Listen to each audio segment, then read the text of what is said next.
All right, what are you waiting for? Go to starcastonfight.com right now. You'll be glad you did. Check out the incredible lineup of shows, more than 22 shows, 3 of them hosted by Tony Schiavone. And oh yeah, the roast of Ric Flair. You don't want to miss it. Whether you're into the old school or you like the new school, we've even got Cody and the Young Bucks sitting down to talk about how All Elite Wrestling came to be. But when you're listening to this show, you're all about nostalgia, and it doesn't get more nostalgia than checking out a panel about Ric Flair and Ricky Steamboat from 1989. It's what we're going to be talking about today on the show. JR is going to be moderating that panel. And not only do you get to watch live, but you get to interact on Fight, ask your questions live on Fight. And this is going down this weekend. Hurry over to starcastonfight.com right now. And when you place your pre-order, you're going to get a credit for future purchases on Fight. This is the best bargain around. And if you like what we're doing here on WHW, we would really appreciate if you would go check out starcastonfight.com right now.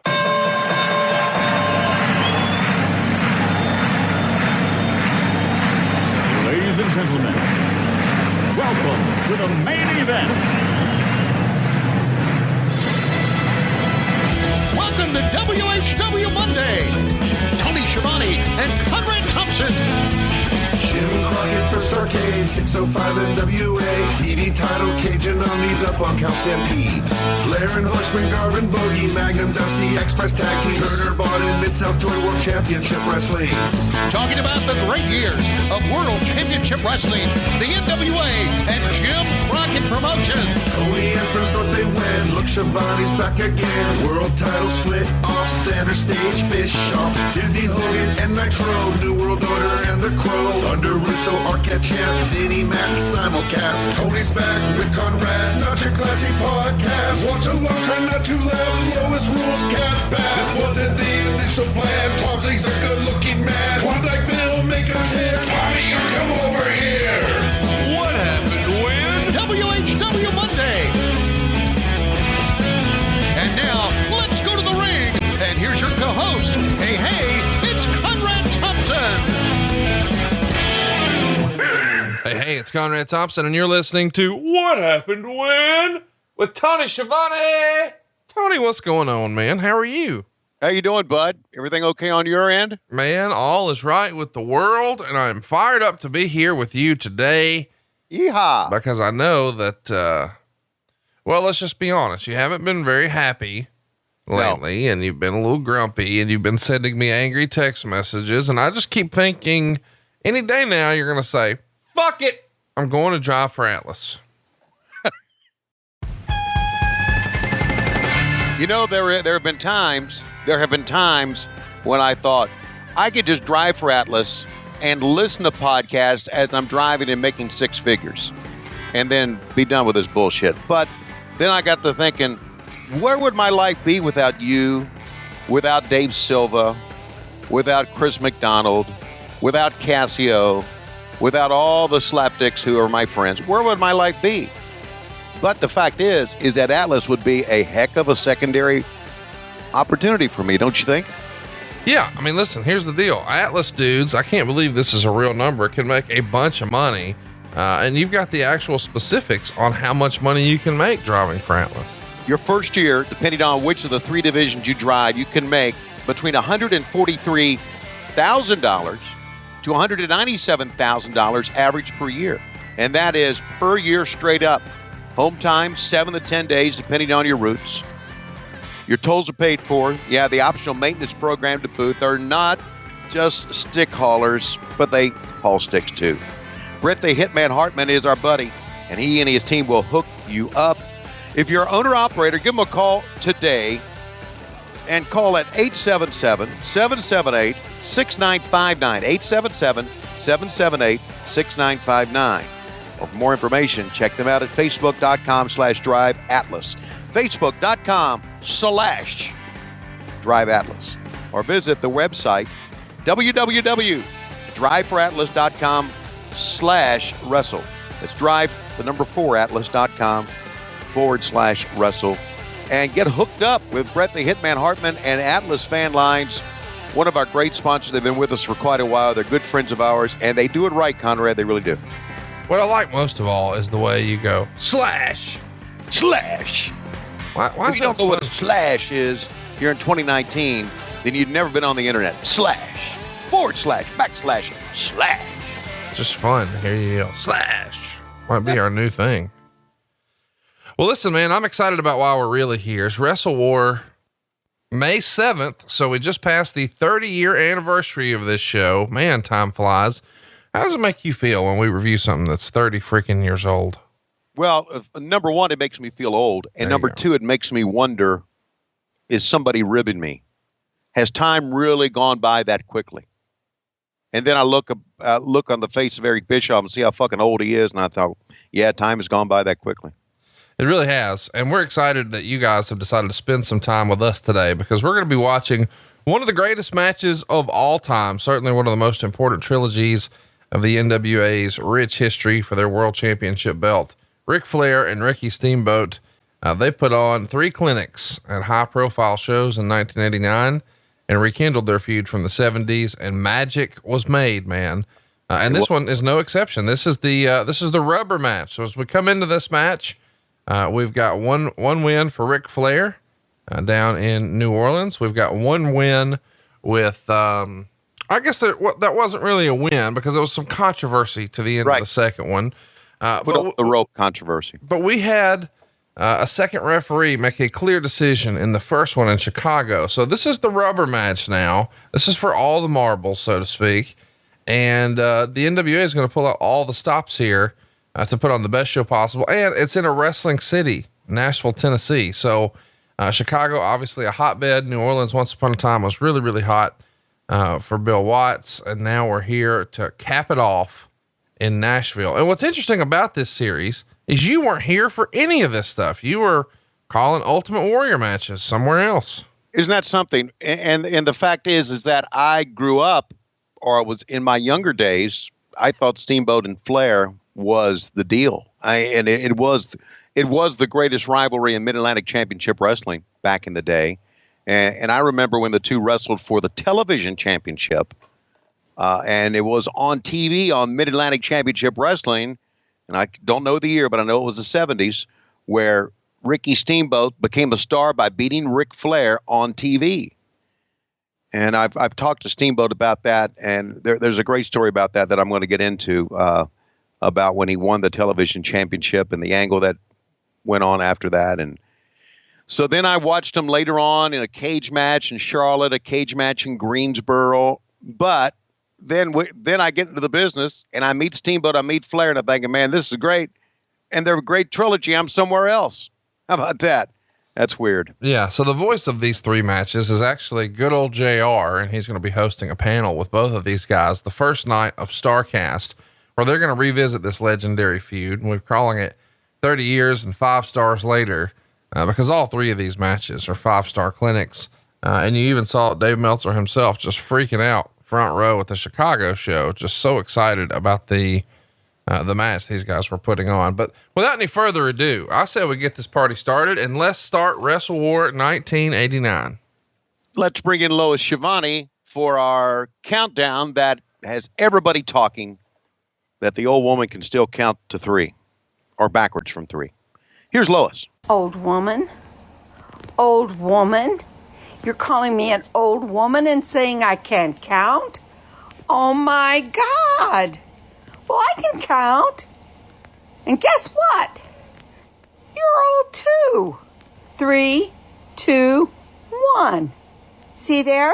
Play. Kevin Sullivan, Danny Spivey, the First Family, Sting, Iron Sheik, the Oak Ridge Boys? Yeah, they're taking on the Road Warriors here. The Varsity Club. Michael P.S.A.'s, before he was fat, Lex Luger. And then the Nature Boy Ric Flair with a lot of hair. And there he is, Ricky the Dragon Steamboat. It's all a part of WrestleWar. Yes, who will the Oak Ridge Boys wrestle? I like that banjo. This feels really weird. First of all, I do like the banjo with the spikes and the chain. Yeah. But it feels really weird. Like, it's WrestleWar 89, but there's a banjo with spikes on it and it says Music City Showdown. This is the most random naming ever. Yeah. Hey, what do you think Bob Caudle's saying right here? Bob Cotton along with Jim Ross. We chased away Tony Schiavone. He's no longer here. Jim Ross, you're here. You're much better than that motherfucker. And let me say that I work for Jesse Helms, and I work in Raleigh, North Carolina, in politics. I never know what I'm fucking doing here. Well, thanks for talking a little bit, Bob Cottle. Of course, I'm going to do the rest of the talking from here on out. You see, that's what I do. I move into other people's gigs, show them how they should have been doing it all along, get much better results. Let's take it to the ring. Ladies and gentlemen, I'm Gary Michael Capetta. Stand up as the Oak Ridge Boys are going to sing the national anthem. Oh, say, what are we doing here? Our careers must be going to shit. If we're on a wrestling pay-per-view, then we know we are no longer relevant. But the good news is that we're in Nashville and didn't have to fly here. So we just drove up the road from Knoxville, Tennessee. Stand up, fella. And the Rockets' red glare, bunch of bombs in the air, and the rednecks with the mullets, we are their number one fans. Oh, say, does the Iron Sheik still wrestle with curly Q boots? He really is from Iran. I hope we bomb the shit out of them. Well, ladies and gentlemen, thanks for tuning in to What Happened When. That will conclude today's episode. I guess.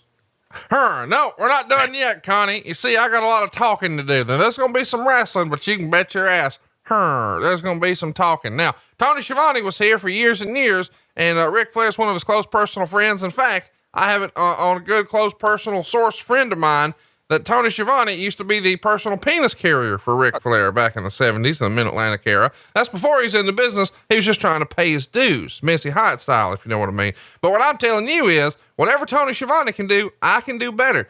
We started with announcing, now we're into podcasting. You see that old grilling, JR? It's number one. That's why I keep showing this number one. Little subtle reminder that my podcast is number one. How's he like that, Schiavone? You see, I'm down here with the Nature Boy. You're up there with the Ultimate Warrior. WrestleWar 89 presents The Great Muta with manager Gary Hart against the Junkyard Dog. We've got bad news for you. JYD is still in transit. He ain't going to be here. Butch Reed will be here, though, against Ranger Ross. That will put some snoozes in the seats. Dick Murdoch and Bob Orton. The loser goes to the nursing home. That's right. The nursing home is awaiting the loser of this match. Dynamic dudes. The Samoan SWAT team with a Samoan death drop. Michael PSAs against Lex Luger. Last time you'll see him in a feature event. Holy shit. We hope, at least. And that's a meathead and a rock and roll. Iron Sheik against Sting. We've run out of people for Sting to face here in the early part of 89. The Nature Boy Ric Flair, Ricky the Dragon Steamboat. Not like the 70s, but like the 80s. You're going to love it. Yes, sir. As long as Bonnie lets him wrestle tonight. Road Warriors against the Varsity Club. That's right. The Road Warriors, they all scream. The Varsity Club, they can't cut a promo.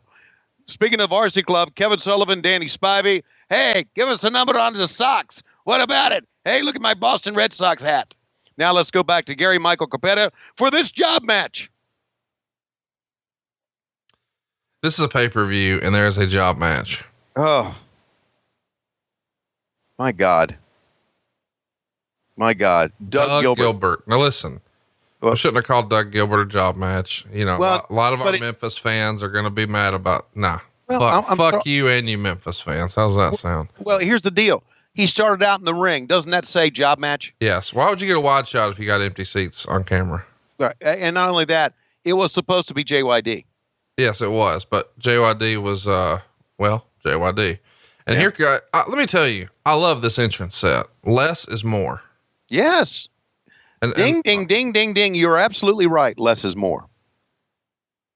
All right. That being said, the little sparklers that they did at the end was kind of lame. Yeah. A lot of my friends, especially Glenn from Hershey, he loves anything Japanese wrestling. And so like Great Muta, I think as a kid was probably one of his favorites. And I got to admit, this is a cool look, man. Like, you know, and this sounds a little cheesy, and I get that some of our younger fans won't know this, but here in the 80s, dude, Kung Fu movies and ninja movies and the VHS industry, it was at an all-time high. Like everybody was ninja this and ninja that, and it was a big deal. And so when this guy comes out in this garb, this resonates with a lot of people. Yeah. And you know what happened when they saw him? Everybody was kung fu fighting. Yes. Everybody was fast as lightning. Wee ha. Oh.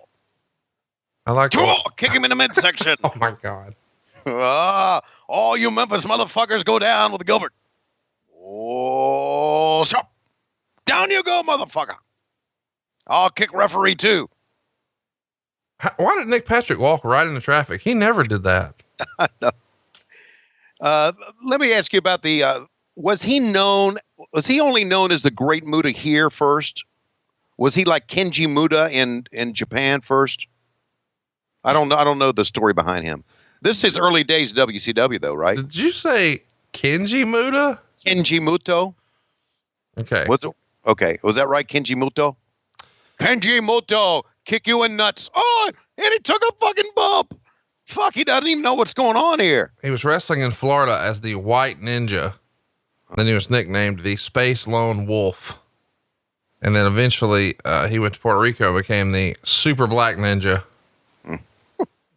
And then he debuted here first as the Great Muto on March 18th, 1989. And then Jim Ross pronounced the name the Great Muta. Yeah. And he became the Great Muta. Well, very good. Did you say Space Wolf? Space Lone Wolf. Space Lone Wolf. What fucker booked that name? Hey, hang on now. Your own great close personal friend, the Crockett's. You want to tell everybody what they named Scott Hall? How about Starship Coyote? Oh, Starship Coyote. God, I forgot that. So I'm not going to let you get down here and run your mouth. Starship Coyote. Holy motherfucking shit. You know what? Pass around the doobie. What are we going to call him? How about Starship Coyote? Yeah, motherfucker will do it. He's been pulling tarp at Crockett Park. He'll do it. Fuck. Jesus Christ. Starship Coyote. Starship Coyote against Starship Lone Wolf. I got all over you, didn't I? I've forgotten about it. What they call Spivey? He was something else too, right? Oh, was he? You know what? That's a good question. I think he was. They were the Starship team. Oh, I forgot about that, but you're right. Yeah, he was Starship Eagle. Starship Eagle. Very good. Eagle Coyote. Watch out. The fans are into this, man, already because of the shit that Muta's doing. I've decided that you and I can never tape at night. We always have to tape in the morning or early afternoon. That's when we get Tony at his best. Whoa. Well, you just never know what you're going to get with me. You're like a box of chocolates from Forrest Gump. Yeah, right. Oh, that's some moon salt. 1, 2, 3, and there it goes. Now that doesn't seem like a big deal now, but how hot of a move was a moonsault in 1989? Man, it was great. Here comes Eddie Gilbert in. Yeah, get out of my way. I fuck Missy Hyatt. I married her, so move. And Muta say, I don't care about Missy Hyatt. I'm gonna spit. He looked great, didn't he? Man. Were there, do you think there were rats who were in Muta? Oh, yeah. I'm sure there were. Yeah. I'm sure there were some rats that says, spit that red stuff all over me. You know, just, he's in a Southern territory, and I think it would be hilarious to be like, I want Great Muta to really work on my cooter. In the Waffle House parking lot. Great Muta, moonsault my cooter. By the way, I had I heard a redneck girl here locally in Huntsville, Alabama the other day pronounce the word cooter. Really? And I fucking nearly choked to death because it was even more country than I expected. It was awesome. I need to find her. Just get audio of that and just put it on the show. Say here. Speaking of this microphone, record this. Sorry, I didn't want to get any ideas. What do you think of the? Well, what's he saying here? Let me say that I have no idea why Jim Ross and Bob Caudle and even Tony Schiavone have been on camera because I'm better than all of them. Do you know what I'm talking about? You're still doing this one. Oh, I'm still there. Whoa, let me tell you something, Lance Russell. They say that Tony Schiavone has taken my dick along with him for the ride. As a matter of fact, there's even talk that he's taken my dick with him home for Lois. I want to say that I come with my penis. That's right. If you grab the baby's arm, I'm going to follow. As a matter of fact, you put a couple Stoli Seabreezes in me, I'll follow you anywhere you want to go. But let's not talk about that. Let's talk about Ricky Steamboat. You and I have been wrestling since the 70s. I made you a star, motherfucker, and I will make sure that you lose tonight, and then I'll make sure that Bonnie does not book you any fucking where else, because I'm the nature boy, and I'm just starting to go through wives. I'm on number 2 right now. Woo! Well, there you go. He's halfway through. Yeah, he is. I love the set here, but I hate that we got Butch Reed walking out. I think Butch Reed should, if I could help it, I would never see a Butch Reed match unless it was Under the Hoods as Doom. I liked that Butch Reed, but just a singles match with Butch Reed, man, it's as interesting to me as an Evan Courageous match is to you. And I can't really put my finger on why. Yeah. Like, he had a good look. I mean, he's not wrong to me personally. I know in your case, it was because she Big Medusa had a lot of time for Evan Courageous and very little for you. And you're just jealous. And I get that. No, it's more than that. The MPs are, I thought they arrested him. Oh my God. Okay. Talk to me. Listen, I love and I get this is super hokey when you watch this in 2019, but again, you got to appreciate this is the Chuck Norris era of movies and Rambo and, you know, this is what is in G.I. Joe, and it's that era. So I get it. Right. But dude, it sucks in 2019, doesn't it? Yeah, it does. Especially when Ranger Ross is an Army Ranger and they got Navy guys walking out with him. All right. Now you're putting way too much thought into that. The kids watching in the crowd don't know that. By the way, is that Pat Patterson as our referee? No, that's the security guy from Superman 3. I feel like if Pat Patterson had a baby with Brutus Beefcake, it would be our referee. Okay. Well, you know what? As this match goes along, let's see where the referee puts his hands. And it might be the Army man just did the hip swivel. The Army man just did Ravishing Rick Rude moves. Well, you know, that's probably part of his basic training. I don't think that's part of the basic training, Tony. Oh, what is this kick bullshit? All right. Okay. I hate to play armchair booker, but to me, if you just had great Muay Thai out there, right? You can't in the next match be Ranger Ross trying to pretend like you're going to do some kicking. Well, I'm thinking that moving the hips and then the little kick out is part of the loosening up process when you're in basic training. It's got to be. I mean, I've never been to basic training. I don't know. It could be. Don't you think? And why not just grind in a side headlock and have this whole fucking pay-per-view screech to a fucking halt? Oh my God. The visual of you being in basic training just tickled me. So let's come up with like a little marching song. All right. I'll start it. And then I want you to be funny. We're just going to freestyle. So it may not be any good. Are you ready? Don't ask me to be funny, because now it puts pressure on me to try to be funny. Okay. Well, don't try to be funny. Just try to be you. Can you just be you? Okay. What are we doing again? I'm going to do like a marching order. Like Tony Schiavone was actually in basic training. And then you're just going to freestyle. All right. Here we go. I don't know, but I've been told I'm a whore and I do not know. I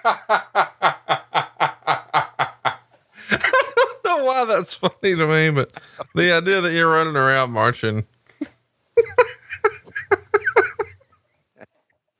Try it again. Okay. I'm sorry. It's just, oh my God. Go ahead. Try again. Let's I don't know, but I've been told. Fuck you, you drill sergeant. A frogman's money is good as gold. Lois Vale drives me crazy. Sound off. Hair, dog hair. 1, 2. Missy Hyatt.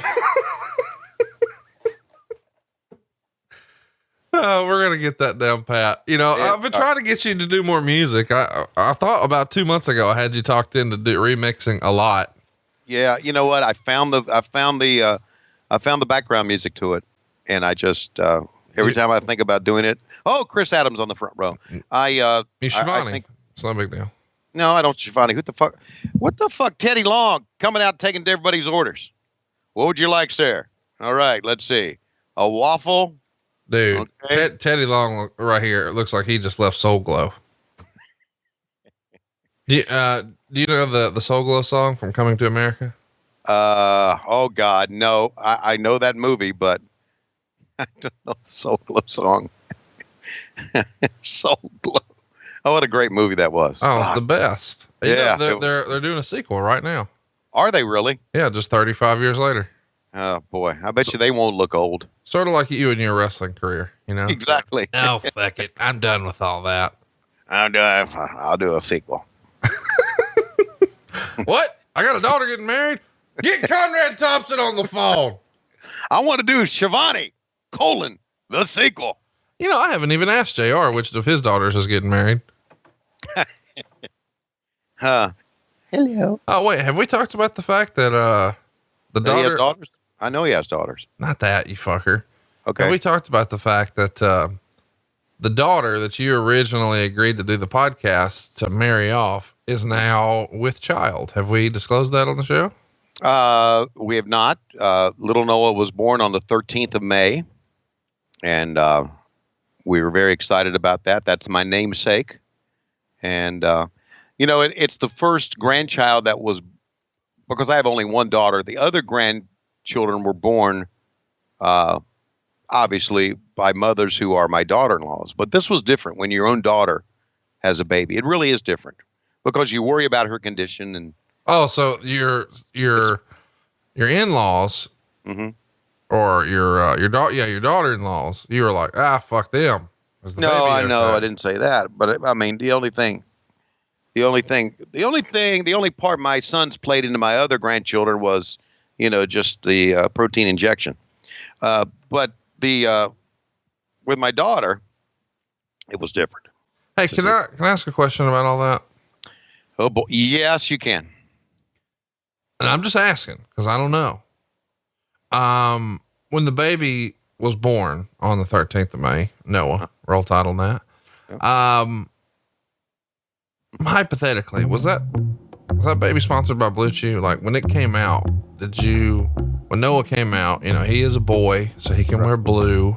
Right. I mean, did you wrap him up in like some Blue Chew garb? Because it does feel like Blue Chew is what's causing all this.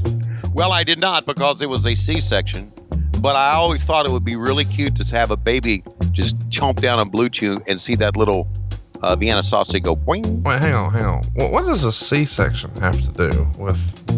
Well, I wasn't there to wrap him up in anything, is what I'm saying. Oh, See, I it was see. a surgery. Okay, but But when you got him, I mean, you took When I all got him. kinds of selfies. yeah, first thing I did was check and see. You see a Schiavone or? Oh, you want to see about the low-key big hog situation? Yes, I did that. But here's the deal. Who are you? Why does your brain go there first? I don't know. I don't know. Maybe because I didn't get much as I was young when I was younger. Didn't get much what? Sex. As a child? No, as a teenager. Oh. What are we talking about right now? I'm talking about you checking out baby dicks. That's a little Oh, I'm weird. talking about if you like sex, you'll like BlueChew.com. Oh, well, hell yeah. Who doesn't like that? I mean, we know your daughter does. Chewables can work faster than pills, up to twice as fast. And the chewables from Blue Chew can be taken on a full or empty stomach. Woo. It's good news for you. Online physician consult is free, so it's cheaper than those other two. It only takes a few minutes to connect with a BlueChew.com affiliated physician, and if you qualify, you'll get prescribed online as quickly as you can say hard on. The chewables from BlueChew.com are prescribed online by a doctor, made in the USA. That's right, Iron to Sheik, not in Iran, in the USA. Blue Chew gives you confidence in bed every time, and that's important. confidence in bed every time. Confidence. You have confidence in bed every time, Conrad? Yep. Okay. It's not for you then. I need it. You and your partner will love it. Chew it and do it, is like we say. Here's a great deal for you guys. Visit BlueChew.com. Get your first order free. That's FREE free. When you use promo code WHW, Woody Hard on Woody, just pay $5 shipping. That's BLUE Chew.com, promo code WHW. And this thing will get you going from Soft Jones to Woodrow Harrison. And Woodrow Harrison. We're talking about Schiavone level hard, right, Tony? Yes, we are. Hey, so do any of your children use Blue Chew that you know of? I mean, is that not something y'all talk about, or? Oh no, I don't talk about that with my sons. What about your son-in-law? No. Why not? You don't talk about somebody having sex with you. Come on. It's just. All right, what's Lex Luger saying here? Well, let me say this. If you think Jim Ross could have put up that finger, watch my hand go left to right here. There it goes. And I've got it cupped. You know why I got it cupped? Because I can grab. Oh, look how that's how long my dick is, right there. And then when I get Blue Chew, it gets that long. It's wrong right there, right there. That's how long it normally is. Then it gets that long, and then that long. So long that I've got to take this belt and put it on my shoulder. That long. That's all right. That's how long it is. And I got to face Michael PSAs. What the fuck? Who the fuck booked this shit? Is this a Dusty Rhodes booking? I don't think so. Is this a George Scott booking? I guess it is. Fuck George Scott. Man, you hate George Scott. No, I don't. Not at all. I got along with George fine. He was way over his head, though. The booking style that he had. My God. Look at Cassio Kid. Captain Redneck himself, Dick Murdoch. If you think Cassio Kid's not going to be walking around StarCast looking just like that, dude, I didn't realize he is the spitting image. That, like, Captain Redneck is officially Cassio Kid's gimmick. It is. How did I not put that together? Turn around, Bob. Where's the hard camera?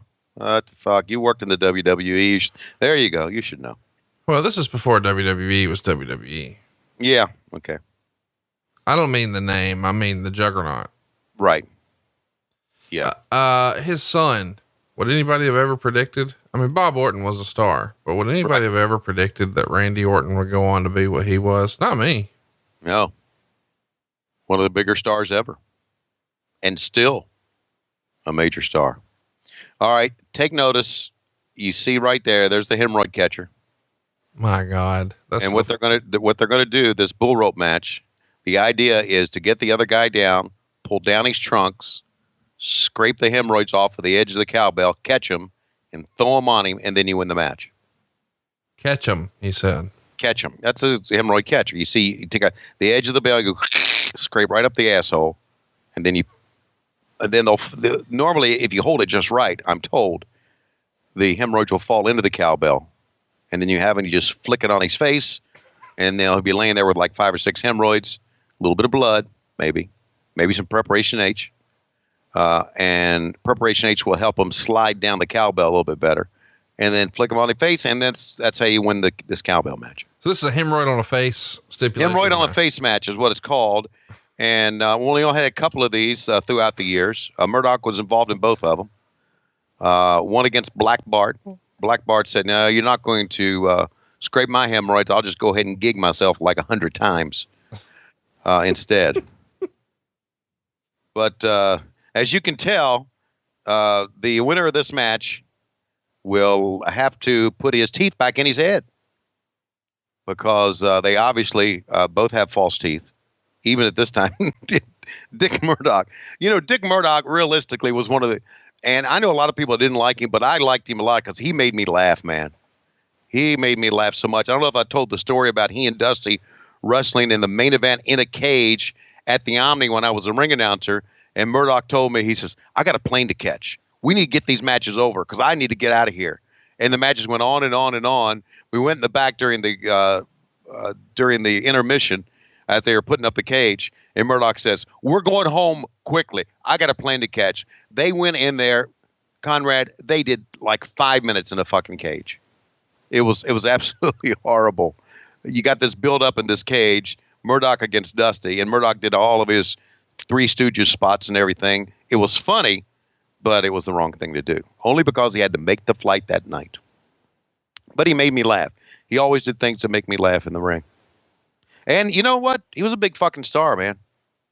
Allegedly, he was a card-carrying member of the KKK. Did you ever hear that? Never heard that. No. No. I mean, I don't know. Ooh, which one of you is the guy? Both of you. I never heard that. Really? Yeah. I mean, that's common knowledge. I don't know that. Or is that just a rumor, or is that common knowledge? I mean, I never met him. I don't know, but I knew he was big into quarter horses. I knew he had a ranch, or he had a farm. I knew that. I think like Tony Atlas and Garvin, I think they've all said that he was, but I mean, I don't know. Yeah. I think even like Rocky Johnson. Wow. And Tito Santana. And I mean, I think Dusty Rhodes has even sort of alluded to it, but I mean, I don't know. Yeah. Well, but it does feel weird, if half a dozen dudes say he was in the KKK. I mean, you got to at least think, okay, maybe he's not in the KKK, but he's probably, a shithead. Yeah. Right. I know a lot of people who really thought he was a bad person. And one of them was Lord Alfred Hayes. Lord Alfred Hayes and I mentioned him to Lord Alfred. Lord Alfred said, he's a terrible human being. He's a horrible man. And he just knocked out Bob Orton, I think, with the boot. No, Bob kicks out. He said, he's a horrible man. He said, just a terrible person. And I said, Alfred, I like Dick. I've always gotten along with him. I like Dick Murdoch.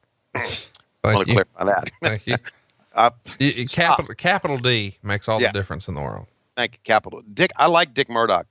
And he said, do you trust my judgment in people? You and I have known each other long enough, and it had been about a year.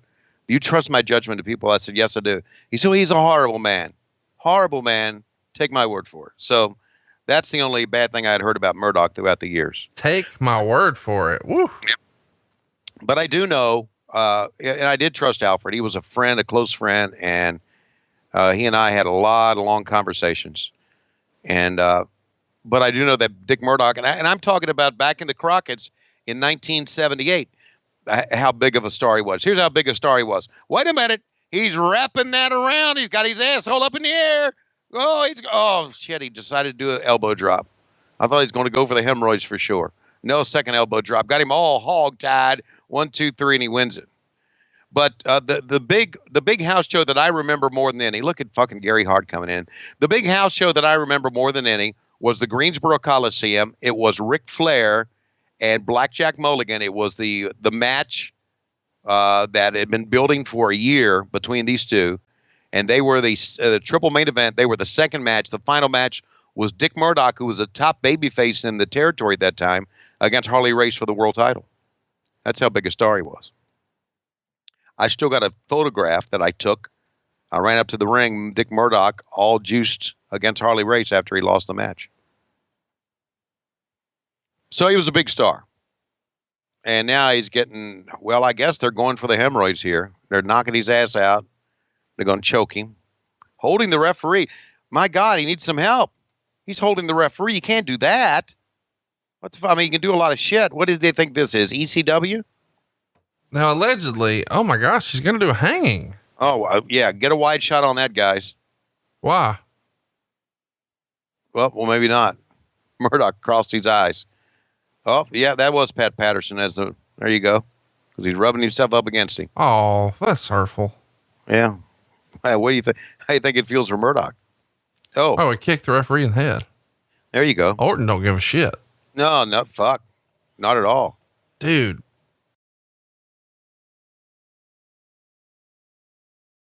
This is weird, man. What are we watching right now? It is weird. It is absolutely weird. Jesus. Yeah, come on. What? It's gone on quite a while here, don't you think? I mean, right now, in reality, if you're thinking wrestling is real, and many people do, he should be fucking dead, right? Well, he might be. No, he was alive. He went back and ate some caramel corn and drank some Sprite. Oh, wait. I think he drank Coors. I think he had a card where he could drink Coors anywhere he went. Okay. All right. Here it is. Well, we're going to go to the replay once again. There you see Gary Hart pushing up against Nick Patrick. Got him boxed in. I mean, holding him up. I know. Absolutely. And meanwhile, we are all concerned that the hemorrhoids are going to be scraped right here. But apparently they decided not to do that today. Bruce, take your pills. They were just going, oh, yep, that's my alarm. Okay. Oh, hang on. Let me make my way over here. It's not my Blue Chew alarm, but it's my alarm.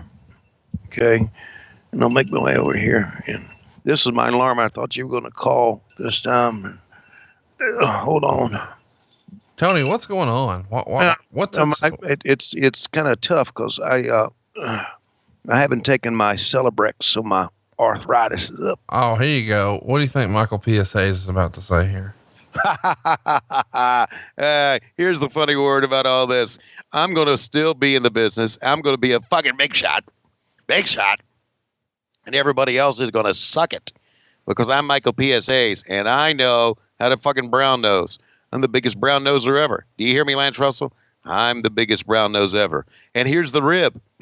I've got him fooled tonight so much that I'm going to become the U.S. heavyweight champion. Can you imagine me being a U.S. heavyweight champion? Who's booking this shit? Huh? Who's booking this? The fact is, I'm going to be Vince's right-hand man. And Bruce Pritchard may come in and say, I'm going to be the right-hand man, but no, it's going to be me.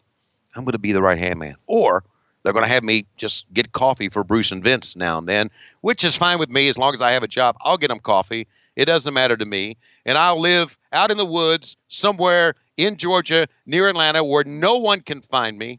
No one can find me. But I'll be making more money than anybody else in the business. Why? Because I'm Vince's brown nose blow boy. What is a blow boy? Ask Michael. I don't know.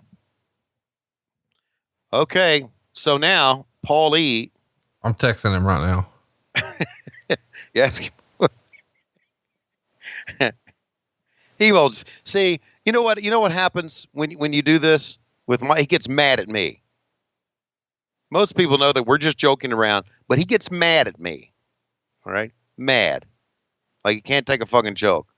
Michael Hayes and I were friends a long time, and now I rib about him on this thing, and he gets mad. Fuck, come on. Wait, does he really? Yes. When did you hear that? Well, I was backstage at Raw, and he came walking around. And he said, "I hate your ass. Fuck you," and walked away. Well, don't take that personal. That's just who he is. Okay. Okay. So, boy, is with the exception of the Ding Dongs, were the Dynamic Dudes the worst gimmick for a tag team of all time? No. Okay, they weren't. No. Okay. Well, what wins that one? The Dicks, the Mexicools. The Dicks. Yeah, there was actually a team called the Dicks. Yeah, type in your Google machine right now. WWE Dicks tag team. Okay. All right, type it in. I want you to say this. Okay. And then just click Google image. Okay. It's also Techno Team 2000. WWE Dicks. That would be DICKS. Well, I mean, however you normally spell Dicks. If I type in Dicks, just hit the button. Federal government going to come and raid my computer? Well, like you hadn't been looking up Dicks before today. Okay, the Dicks. Boring tag teams, the Dicks, YouTube. Dick's Sporting Goods, that's not right. Biggest celebrity penises, list of rumored famous dicks from Ranker. Okay, Chad Wicks and Tank Tolan. There you go. There you go. Chad Wicks was a member of the Dicks? Why don't you just click images?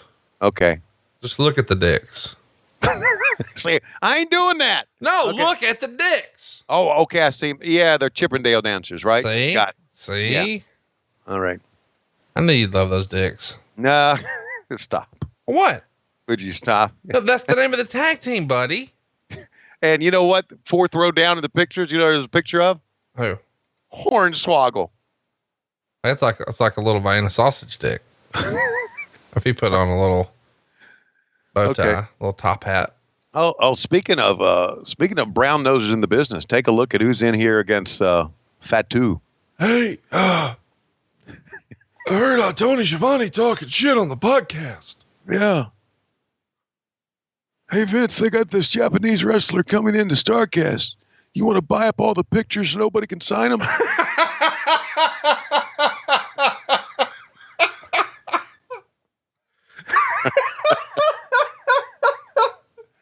Oh God, why did that get me? I'll go down there. I'll go to Las Vegas and buy him up with petty cash. Why God. was that so funny? Dude, by the way, when they announced that they were showing the Bret Hart Tom McGee match on the network ahead of StarCast, I got the most hilarious string of text messages from you ever. Do you want to share any of that? Well, there's some I don't want to share. But yeah, I was pretty pissed. And I know you were, but you handled it much better than I did. That would be the understatement of the year, my friend. Yeah. Right. Okay, let's see. I'm going to read part of them. The other part of them will certainly get us, and we do some crazy shit on here. No, we'd like to keep our gigs. We like to keep our gig. So I said, Bret Hart, Tom McGee documentary, fuck them. And then capital letters, fuck them. And then I said, those chicken shit, no good, want to rule the world, piece of shit motherfuckers, fuck them. And I also threw in some other words there too that I'm not going to say. And you went, well, alrighty then. Well, I love you, Tony Schiavone, and I appreciate the support, but I mean, come on, anybody can see this coming, right? Well, yeah, I know you could see it coming, but it's like, you know, oh, for crying out loud. I don't know if you saw, you may have missed this, but WWE's announcing that they're starting a podcast network. Oh, really? Yeah. Yeah. Yeah, boy, that'll be good. You want to bet $1 that they do a watch along format with, I'm sure they do. Yeah. Yeah. You want to bet that they have, adult language on it? You think they will? Yeah. You want to bet that you're going to get a call? They'll never call me. No, I bet they will. And what they'll do is they'll have you and Sam Roberts do this. What? Yeah. Like they're already trying to get Kamala to replace me on something to wrestle with Bruce Pritchard. It would just be Bruce talking and Kamala going, "Arr!" Are you serious about Kamala? No, come on. I'm just fucking around. Okay, good. Arr! But seriously, they're going to try to do that. Yeah, of course. They're going to try. He will not rest until he absolutely obliterates every form of competition ever. I'm not competition. You're right, but I drive traffic to their stuff. Like I'm not competing. I'm on I was on the fucking network last year. Okay. Yeah, you're right. And I get it. And common sense would tell you that, but he doesn't think so. I don't think he knows. You know what I think we should do? We should start our own fucking football league next year. How about that? No, there's no money in that. Okay. Hey, so what about if we started our own podcast network and we called it the WWP? World Wrestling Podcast, but it would just be WWP. WWP. Well, P rhymes with E, and just when you look at it, if you wrote WWF and you just connected the tails there, WWP. I think it'd be great, but I think our friend from Toledo, Ohio, would be very busy. He already is. Yeah, busier than he is now. Hey, so what did you think about the Samoan SWAT team? I thought they were pretty good. Yeah, I didn't. Okay, I know I did. I no, thought don't they get me wrong. I think they're good wrestlers. I just don't. I've never been like, oh, I can't wait to watch this Samoan SWAT team match. Right. Like to me, and I know, here's the thing that's worth mentioning, I guess. Everybody in wrestling can't be your favorite. Right. So like the Nasty Boys have to have somebody to beat up. Let them beat up the Samoan SWAT team. I get that. If you're asking me who would I rather have as a tag team in my company, the Samoan SWAT team or the Dynamic Dudes, I'm going SWAT team. Her. Interesting. Her. Okay. Back body drop. Well, Bruce, take your pills. it's me. I got to take my blood pressure medication. You put the fucking snooze on. Yeah, I know. You set an alarm and you put snooze on because it went off 9 minutes later. What are you doing? Get your shit together, Schiavone. All right, I'm ready. I mean, have you ever heard landscapers in the background at my house? Have you ever heard dogs chirping in the background at my house? Yes, I have. Have I ever disappeared to go put the dogs in their pen when we were No, none of that's ever happened. And yet you come on here with your fucking funnel on. I'm fancy. I pick up an aside. Salto. 1, 2. Oh, you only got a 2 count. What's your favorite Shane Douglas match? One that has Francine at ringside. I don't know which one that would be, but pick one. Man, this Francine thing, this is a real deal. Like, I thought this was going to be a fad, but you've been on this shit for over a year now. Well, here's the deal. Okay. I'm going to be honest with you as I can. When I first saw her and when we did an ECW show, I went, whoa, now she is sexy. Okay. That's what I thought. And that was old creepy Tony Schiavone saying that. But then we go to WrestleCon in New York City and I get to meet her. And she is just so sweet and so nice. So now I'm a big Francine fan, not only because she looks great and still does, but because she's a nice lady. And I'm also a big Selena De La Renta fan because she's a nice lady. And there are some ladies in the business that I understand that were not nice ladies, but that's not the case with the girls I know. So there. All righty. It's all about personality. It is. It's all about personality. It's all about being a nice person. One of the main reasons that I became enamored with Lois Schiavone back in the day was boobs. Well, yeah. Her personality. She was funny. She was irreverent. She was a great conversationalist. And I love stuff like that. I really do. And I've told you this before, and it's true. When I grew up, my best friend was a girl. There was Klondike Bill. Look at him over there. I see him. Klondike Bill. Chewing on some panties right now. God bless him. When I grew up, my best friend was a girl, and I hung out with girls. They were my friends. Well, I hung out with guys too, but I was friends with girls. It wasn't sexual. And I try to say funny stuff too, but it wasn't always sexual with women. And down goes, it was Fatu, and who was the other one?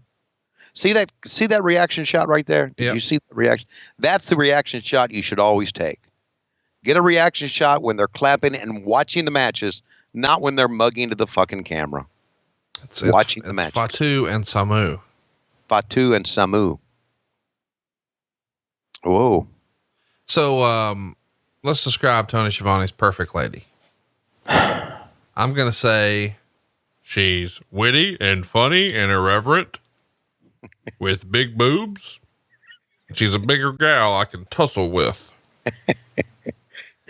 What would your profile look like? I like baseball, old wrestling, dogs, have no time for politics. I like Starbucks business practices. I hate showering. I hate trimming my nails. I like the tussle. I like Star Wars and boobs. Is that pretty much it? Did I do it? How did I do? Batman too.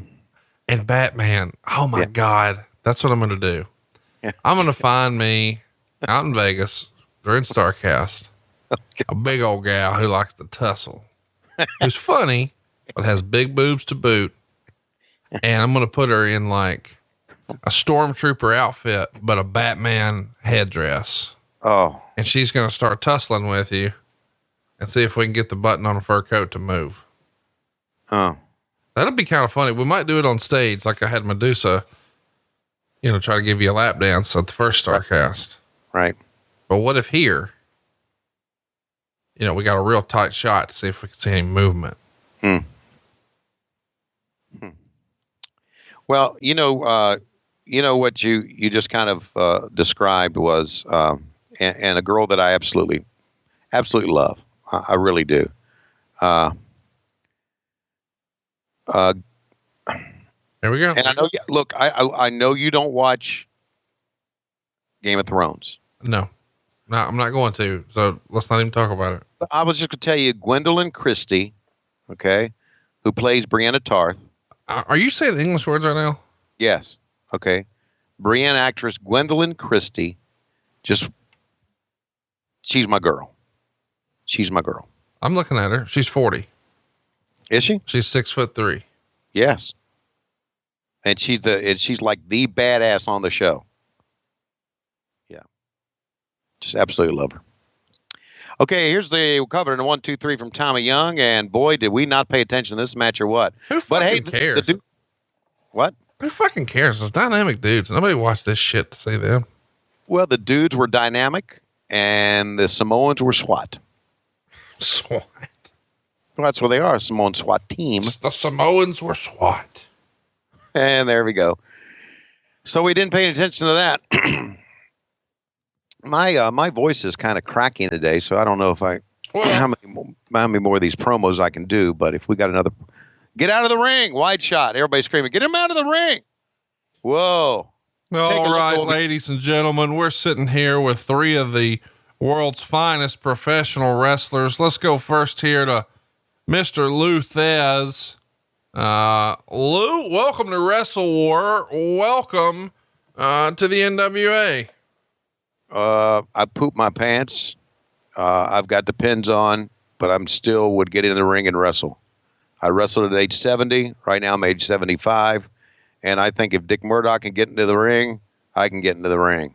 But I've still pooped my pants. And I just want to let you know that I feel good about saying that because people should admit when they do something wrong. Well, that's exactly right. And as the leader of the Long Ears Club, I want to thank you for joining the club, Lou. I know you're a member of the Cauliflower Alley Club, but here's another one. I don't know. They named a tournament after me. I'm here because of Jim Herd. And of course, Jim Herd, as we know, is going to run the fucking business in the ground. The business is, what's my name again? Pentaconner. Okay. All right. Okay. I forgot my name. Are you all right? Yeah, go ahead. You're Brian's Russell here. Oh yeah. We're here with, Terry Funk, and Terry, you're not coming to StarCast now. You just went through a great loss in your personal life, but I know you've got some words about the main event tonight. I don't know what I'm doing standing beside these goddamn old men. I can still wrestle. As a matter of fact, I'm going to wrestle as long as God is willing. These 2 old fuckers, you put me here, you make me think I'm just like them. Well, we are going to be the judges for the night's match, and fuck Ric Flair, we got an angle coming. Well, that's exactly right, Terry. And thanks for giving away a spoiler here on the show, but I think most people tune me out because they just think I'm going to give the highs and lows and talk about the barometric pressure. And that's a lot of pressure here in the NWA. All right. Man, must be a big match coming up because look at them lights. Look at them. Oh, look at them lights getting them, man. Phew. Spent a lot of money on them lights, what they did. WCW back in the day spent a lot of money on lights, didn't they? Now the lights are real bright. Real bright. We should have some edibles doing this show. Real bright lights. Oh, look at them colored lights. Real colored lights. And look at that smoke. Hey, you can't say colored in 2019. You need to change that up. I'm sorry. Lights of many different colors. How does that sound? And there he is. Here we go. Speaking of they colors. put Hiro Matsuda with Michael Hayes. Yes, they did. What the flying fuck? He's tiptoeing out, dude. Yeah. He is prancing to the ring. And I can't believe this is real. And if you would have asked me a few years ago before we started doing these podcasts, I have completely blocked this out of my memory. Michael P.S. Hayes is about to win the United States title. I know. How the fuck is that even possible? I don't know. Well, if he walks out with Hiro Matsuda, I guess anything is possible. You can. Is he going to gyrate? Please don't gyrate. Oh God. Don't gyrate. Come on, Michael. Don't do it. Don't do it. Just jump down. Just jump down, Michael. Oh, God. There you go. Take another shot. Very good. Here's the deal. They got a shot. Don't gyrate. Don't gyrate. Oh, don't gyrate. no. Oh, no. Oh, no. Hiro Matsuda. Oh, don't do that. Hiro Matsuda in the ring saying, oh, they bring me from Japan to be with this motherfucker. Seriously, why would you fly Matsuda over for this? I don't know. Who's doing the budgeting for this fucking thing? Well, they're trying to build relationships with Japanese wrestling, with, I guess, New Japan Pro Wrestling back then. Build that relationship. I guess that's how you build a relationship. I don't know. Sometimes money talks, That's a good way to build a relationship. What the fuck? What the fuck is this with Lex Luger? Fuck, is Gladys Knight in the Pips? Dude, that belt with Lex Luger looked awesome. Yeah, it did. But why did those guys come running out with him? All right. We are in the midst of history here, Conrad. You ready? Are we? Yeah, Michael Hayes is going to become U.S. champ. This has got to be one of the worst shits ever, right? I know. Oh, man. And we're taping this in the morning, and we ain't even drinking yet, but we should be. Oh, we can fix that. Little screwdriver action. Yeah. How about a Moscow Mule? I'm so tired of you talking about Moscow mules. God damn it. You know what? I asked Lois the other day on the phone. I said, you going to the store? She went, yeah. I said, get some vodka and get some ginger beer. You know what she said?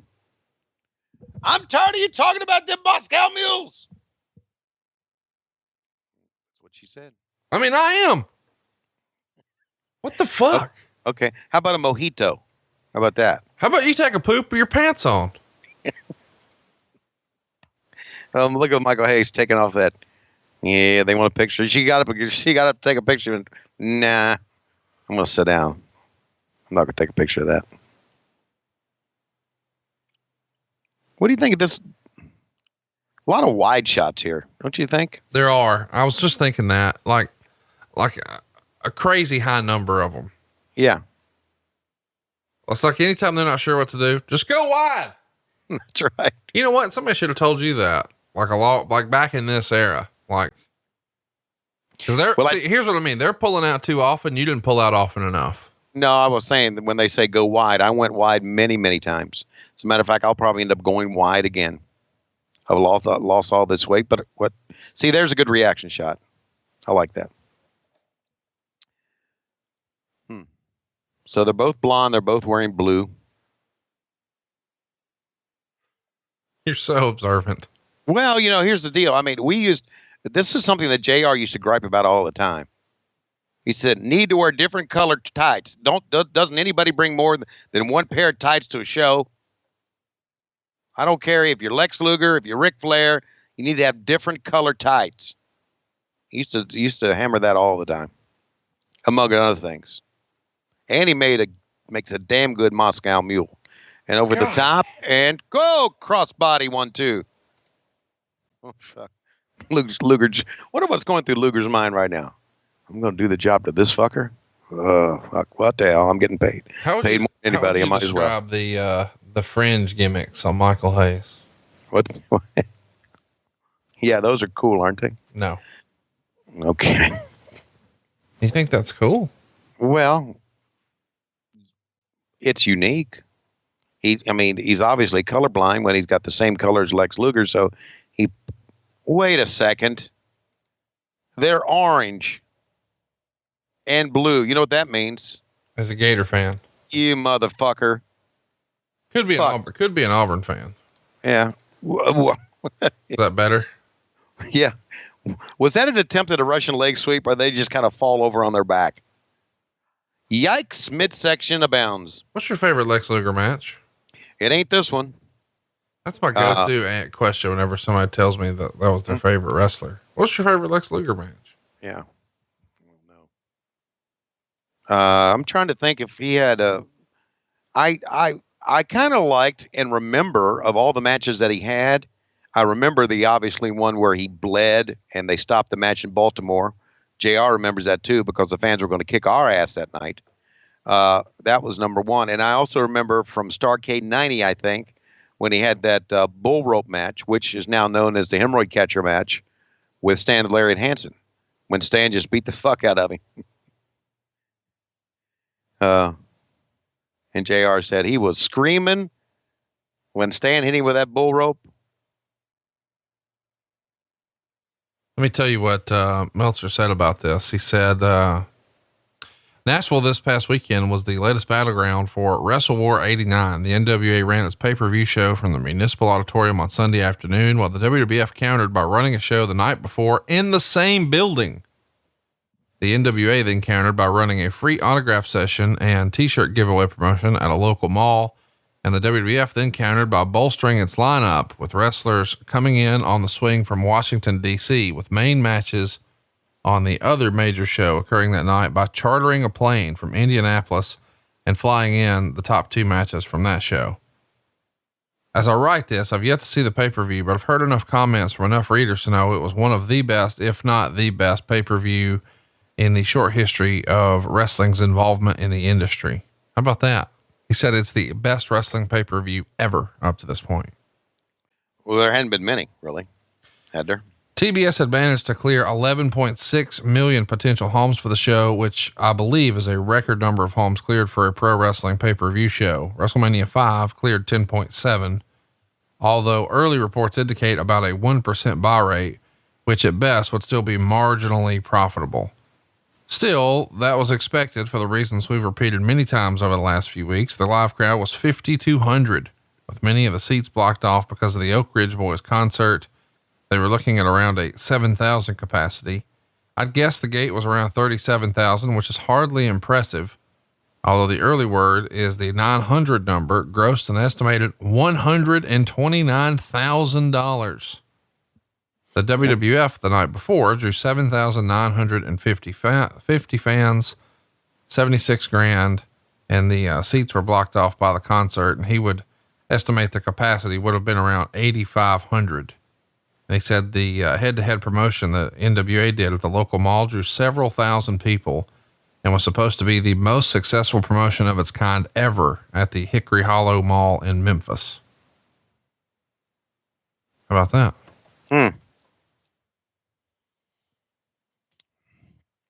Hickory Hollow Mall's in Nashville. Yeah. Did he write Memphis? Yeah, it was a typo.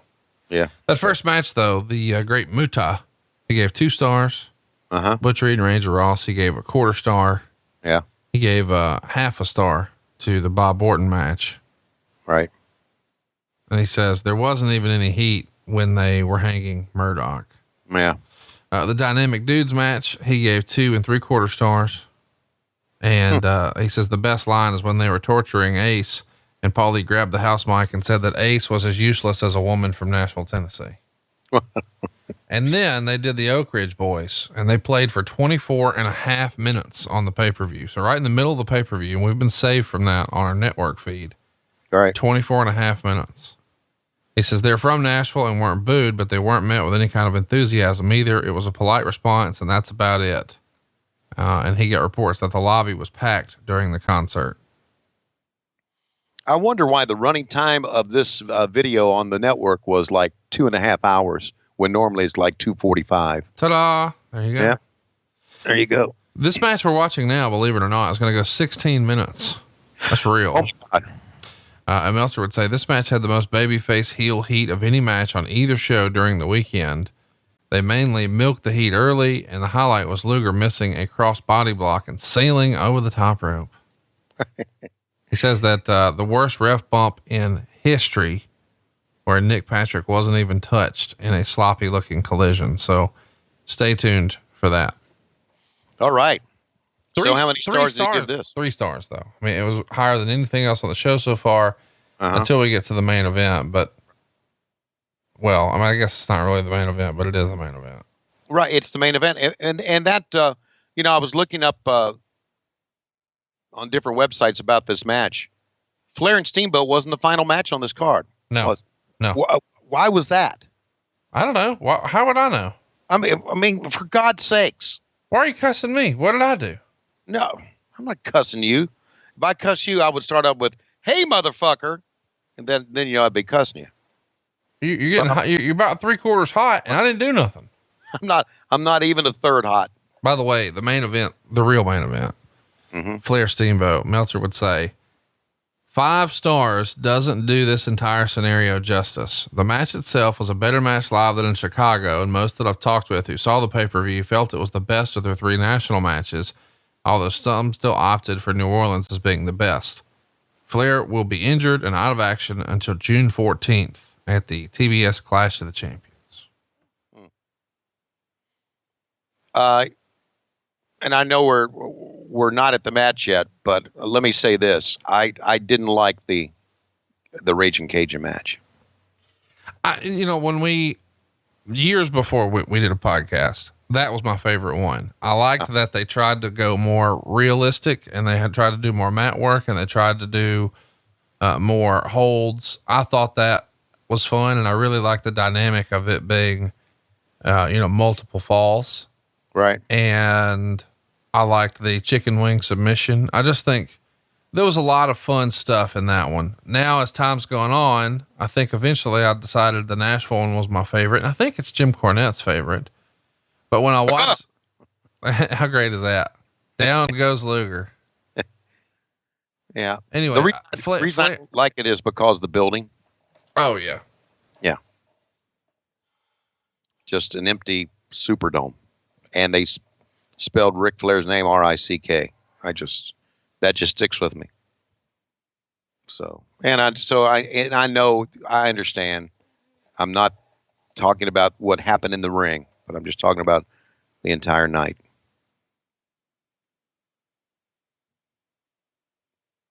All right. So Luger has missed already, and we're getting ready. I hope soon this match will end and we'll see a ref bump. Boy, Michael Hayes can strut, can he? That's his move, man. Man, strutting around.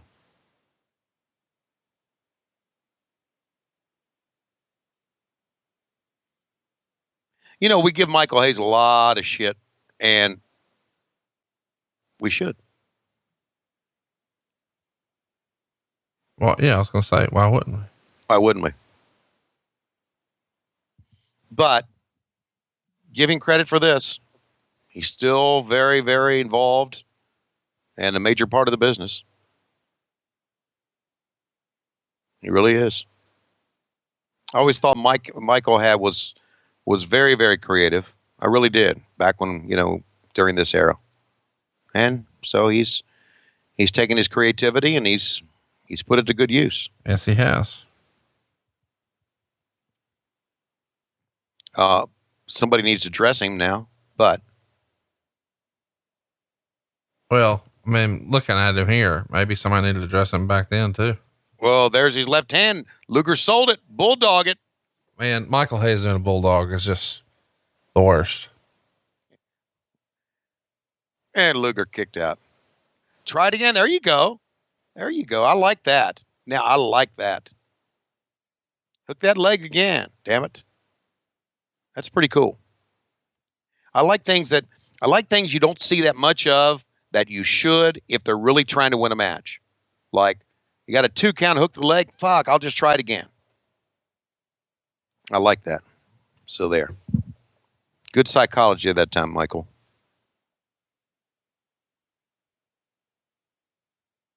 When's the last time you talked with him? Besides sending him the text. About a week ago. About a week ago. Are you allowed to say that you talked to him? Yeah, he's not booked for StarCast, so they don't have. No, he's not booked for StarCast, but I don't want to get him in trouble. They may put a kibosh on that. My sister-in-law's like top dog over there. My co-host is Vince McMahon's right-hand man. Yeah, I know that. But we'll see. Pick up Time will tell. Time will tell. Oh! It's, I mean, goddamn, pal, you need to leave that motherfucker alone. Let's have fun with this. Let's call it. Michael Hayes trying to hold him down and might try to slip a thumb in his butt. What do you think Lex Luger's strategy is going to be here, Tony? Pull the thumb out of the butt, stick it in Michael Hayes' mouth. Oh, he's showing the crowd his junk here, Tony. Why is he doing that? He thinks people are supposed to be impressed with 3 inches. No, really, realistically, some people his junk because he's blowed up and he won't take a breath. Speaking of blowed up, so was the travel budget here. Hiro Matsuda flown all the way over to walk around and give the okay sign. Do you think someone in travel was getting a commission? Well, if so, they should have used Scott Travel because that's what we use at StarCast. Lex Luger, I don't think, knows how to sell a sleeper hold. Let's see. He's going to let the arm drop. This is one of my old classic moves here. I really like the, it drops twice, but we stop it on the third one. Oh no, he's Lugering up. He's testosteroning up. He's Lizzing up. Did you say Lizzing up? Yeah. Okay. He's doing this one for Elizabeth. Elizabeth. Oh, 1 punch, 2 punch. Don't break loose on the third one. He didn't. Thank goodness. Too much power there, Conrad. No, too much. Those big guns just blocking him. Michael Hayes back and forth like he's headbanging to Bad Street USA. Oh, he caught him with an elbow. Dun, dun, dun, dun, dun, dun, dun, dun. The further down the block you got, the harder the cock. Dun, dun, dun, dun. And here we go. Bulldog. Yes. Why was that so funny? Flying through the air in a big ass bump. Oh, that was good. Luger's going to win. Luger's going to win. Come on now, Lex. Yeah, that's what I'm talking about. Beal him out of there. Or hip toss or whatever you want to call it. And there's a 1. That's a, he kicked out in 1. Kicked out in, what the fuck? Michael Hayes said, bullshit, this 2 count stuff. Gorilla press slam. Where are the hard cameras, you dumbass? There you go. They're this side. Yay, we like Lex. That lady, she has a hard life. Her husband tucks his t-shirts. Hard camera, dumbass. Hard camera. Oh, thank you. Well, he should know that he's wearing blue. I mean, blue should know everything about being hard. Well, yeah, because blue gorilla press. Gorilla press blue. Chew. Whew, thank God I was making sure that I said choose. He threw it down and, oh, what's he doing? That's Arn Anderson's gimmick. The cut across the throat there. Luger just right now completely lost. Teasing the rack and nope. DDT out of nowhere. This could be it, Tony. If Michael Hayes can roll over and hook the leg, this could be it. Oh, Michael's had too much drink. He's asleep on his side. What is going on with Lex Luger? He doesn't know how to sell shit. He's just laying on the ground kicking.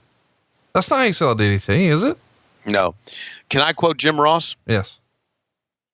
Said it during a meeting one time. And, there's that ref bump. Oh my God. There's that. It was a glancing blow. If you glanced somewhere else, you missed it. Was that Terry Gordy? Yes. Terry Gordy. He keeps putting his foot on the rope and Gordy keeps pushing it off. That's awesome. What a shit finish. Oh God. How did he give this 3 stars? The worst. Yeah, it was terrible. So we were in a meeting one time and we were talking about Luger and JR would get so mad about Luger. And he said, that motherfucker couldn't sell pussy on a troop train. Oh. And I just fucking lost it. I mean, I just almost fell out my chair laughing. Couldn't sell a pussy on a troop train. If you think I'm not mentioning that to him soon, you're wrong. Yeah, you need to because it's great. Oh my God, they showed the replay. Jesus. And they showed the angle that made sure that you knew it was fucked. Not another angle that maybe covered it up.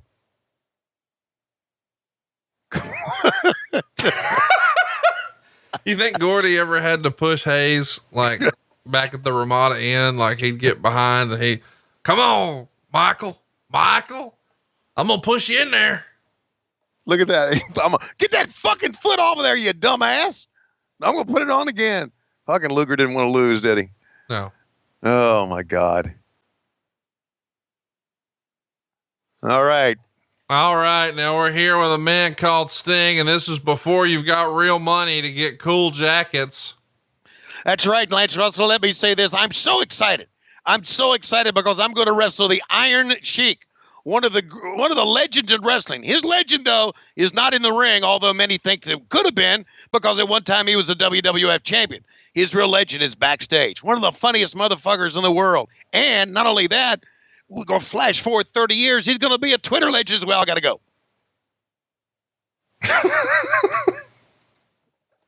Sting as the TV title, as the TV champion.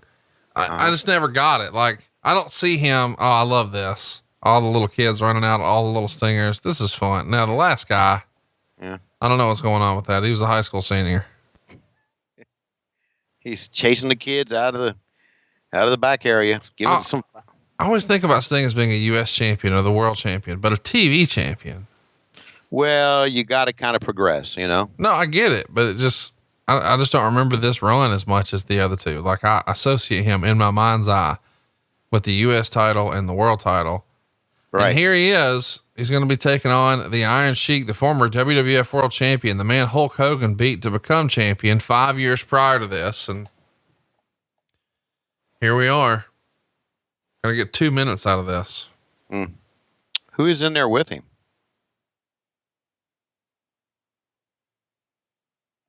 With the Iron Sheik, I don't know who that is. Do you know? I love Gary Michael Capetta's introductions. Former world Gary's done a good job throughout his career. Ladies and gentlemen, his opponent. Get that face painted fucker out of my way. So I wave this flag. You're not going to bomb my country, motherfucker. I was in charge of the Shah of Iran at one time. I was his personal, I got him coffee.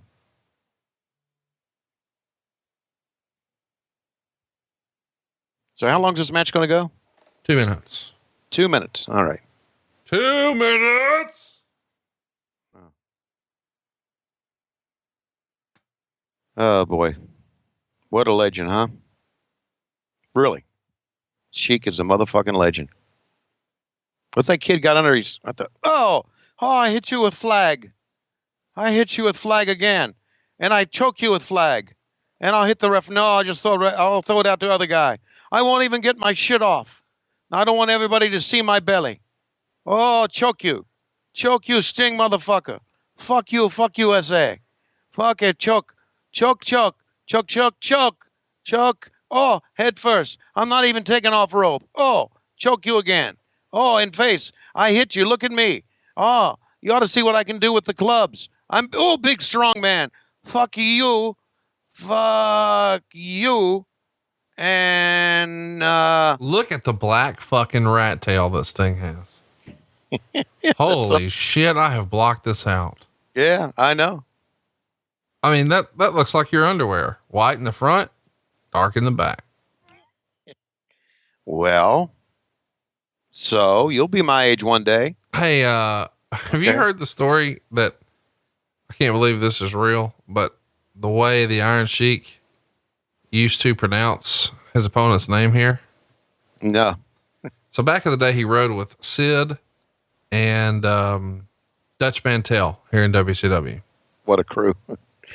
And I think it was Dutch who told me that he would be complaining about having to work with, this opponent that he's wrestling now. Right. But whenever he would say his name, he would say Stink. I don't like working with the Stink. I have another match with Stink tonight. Now here's the thing. He's not saying it to be funny. That's how just the way he pronounced Sting. And the idea that someone pronounced Sting as Stink is fucking hilarious to me. Oh, I hate working with the stink and the stinger splasher and the scorpion. That's the fucking sharpshooter. Why does he call it the scorpion, the deathlock? It's just the sharpshooter. I hate the stink. I'm not tapping out to this bullshit. Okay, I will do it. I need my medicine, Bubba. Take me to get cracking, whore. You ever heard the story about him and the cops? Yes. I guess the cops pulled him over and he asked, "You have confiscated any sample you can give Iron Sheik?" Is that not great or what? My favorite is when the story of Vince McMahon telling him he failed the drug test. Oh, okay. I haven't heard this one. He's like, Sheik, we've got some bad news. Okay, Bubba, what is it?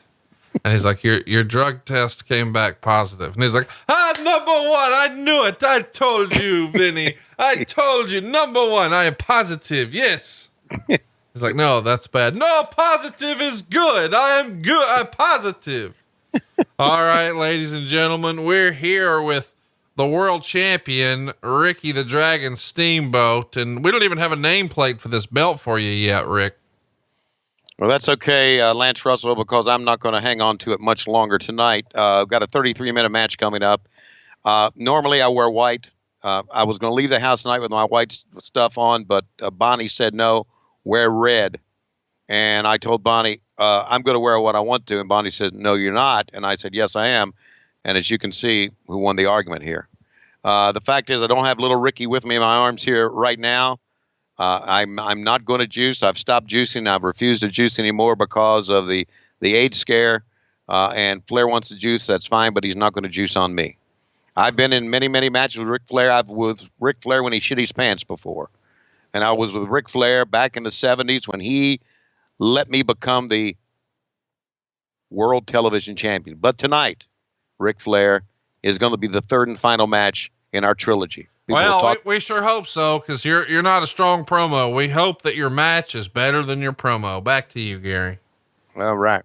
Ladies and gentlemen, this match is for the WNW. What is it called now? Hey, let me do the real introductions here. Okay, go ahead.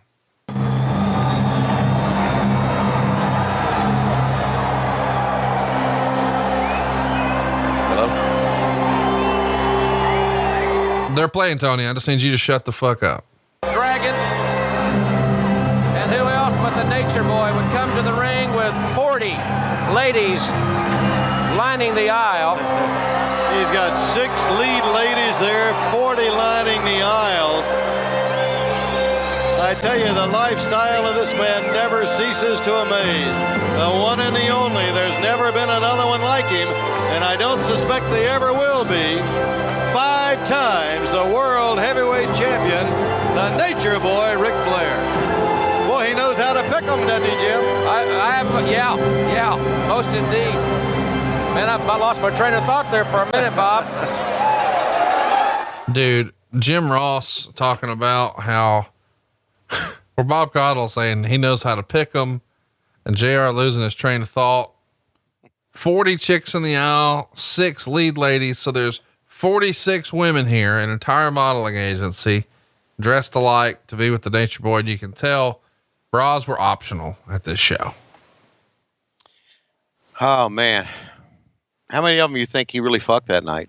None. I bet his wife was there. Let's see if we got Ricky Steamboat's entrance here. I'll be joining Lance. Nope. We're talking about the hotline, and they raked in more on the hotline than they did on the gate by a multiple of 4. Process that.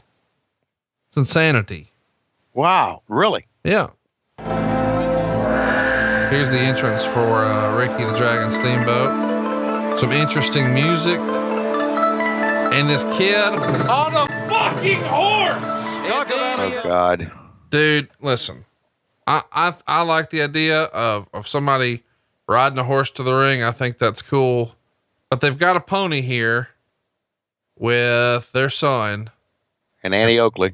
And of course, Bonnie is dressed in an evening gown. What is this? We're killing off Steamboat. Steamboat's not cool anymore. No, you're right. This family man shit, this is cool in real life. And if y'all are going down to Olin Mills, you're going to go swing by Portrait Innovations. You're going to go get some glamour shots. I'm for it. Let's put the kid on a fucking horse and let's put him on a camel after that. And then we can put him on a Ferris wheel. I mean, all that makes sense, but dude, Bonnie fucked him here. I bet she did. You know what I mean? Come on. I know. No, I know what you mean. The want was, first of all, what Bonnie wanted, they did. That was number one. But the want was to show the difference between a really family man and a whore. Right. Well, so you're calling my father-in-law a whore? Well, I mean, if he comes out with 46 women, what do you think? No, it was an entrance. Oh, okay. Well, this is an entrance too. How about the world title there? Tommy Young is your referee. Yeah. Man, Tommy Young holding the big gold belt. That just goes together like peas and carrots, doesn't it? Yeah. Can't get a close up of it though, can we? And here you go. Here are your judges. Of course, there's been a little controversy in that second match. So these are our dignitaries. They're going to be introduced to the live crowd here. Of course, Pat O'Connor, Lou Thez, and Terry Funk. And you had a lot of fun making fun of Lou a little earlier, but some of our younger listeners may not know, the reputation of Lou Thez and just the weight he carried in the professional wrestling business. Well, and the truism is that didn't he wrestle into his 70s in Japan? Yeah, he wrestled when he was old. What does that matter? Well, I'm just telling you how great a shape he was. Right. And I mean, good God, wrestling into your 70s. And when they think about great world champions, Lou Thez is one of the people you think about, don't you? Sure. I mean, Flair, especially Thez. when you consider, and I'm not saying this to be funny, but when you consider how long he was champion, he was the NWA world champion at a time when, the NWA was at their height. And, he first won the belt, and this seems crazy, in 1955. Really process that. Yeah. Oh yeah. I could process. I wasn't even born yet. It's unbelievable, his run. And he had from 63, when he won it in 63, he was the champ for more than 1,000 days. I mean, that's insane by today's standards. Well, just think about and to be honest with you, I don't know what it was back then in the early 60s, but just think about what it was compared to what it is today and how it was much more of a sport and less of a show. And your world champion had to be this really great wrestler performer that could give you a great match in the ring and could make it look real. And Lou Thez was that guy. Oh, I guess I should correct myself. He first had a world title run in 1949. Holy shit. Unbelievable. When you really think about it, I mean, if you're a young wrestling fan and you're not really super familiar with Lou Thez, go check him out. 3 times NWA world champion, total champion. I mean, the total time with the titles, 10 years, 3 months, 9 days. So 3,749 days, longer than anyone else in history. And most everyone would agree, one of the greats of all time. And here we go. 2 of the greats of this modern era, 1989. They're innovating a lot of things. I think most people would agree these are the 2 best wrestlers in the world in 1989. Yeah, they really are. And they're going to pace themselves to about 30 minutes here, which obviously these 2 could have gone much longer. I've seen them go 90 minutes, as a matter of fact, in a house show. 90 minutes. The deep arm drags. And Flair recently was talking to me about these matches. Oh, and these slaps are real, son. Live rounds. But Flair said that, he wanted to switch something up for this third one. He felt like they had done everything. And even Meltzer would comment that you got a lot of new stuff in here, not the same old Flair repertoire. So one of the things he's doing here is he's taking a lot of Ricky the Dragon Steamboat deep arm drags, which he's most famous for. That's one of his more famous, iconic signature moves, but Flair hated taking them, but he agreed to do it here because he knew they needed to do something different. Going to back him into the corner here. And the physicality in this match is off the charts. Meltzer's even going to say, for the first 17 minutes was spent doing an occasional awesome spot, intersped with Steamboat doing arm drags and working the left arm. The work was super stiff to the point it was mind boggling. From the 17-minute mark on, it was the best match I've ever seen live in this country. How about that? Wow. Holy shit.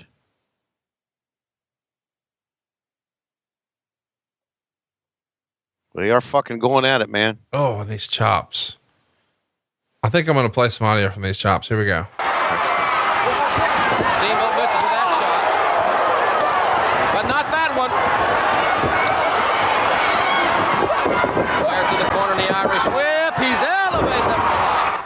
Man, Jim Ross in this era, like he's the soundtrack of the NWA. No question. Wow. You're seeing history made here. And what's cool is, you've got this great feud that really, and we're still talking about it all this time later. We should mention the first match is in February. The second match is at the beginning of April.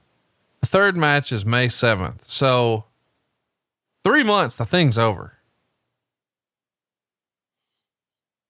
But it has stood the test of time, right? No, I'm not arguing that, but I'm saying, this is what the wrestling world's talking about. Right. And we're still talking about it all this time later, but it's all in a 3-month span, and they're going to seamlessly transition from Flair's issue as world champion with Ricky Steamboat to a new opponent. And I guess we should mention too, that I know you were saying, well, we're trying to compare and contrast, the carouser, the womanizer, the playboy against the family man. And we're trying to position the family man as the baby face. But at this point, because of his work and because, well, it's just cool. There's a lot of family men at home who are like, yeah, I love my wife and I love my kids, but man, I could get down with 46 chicks now.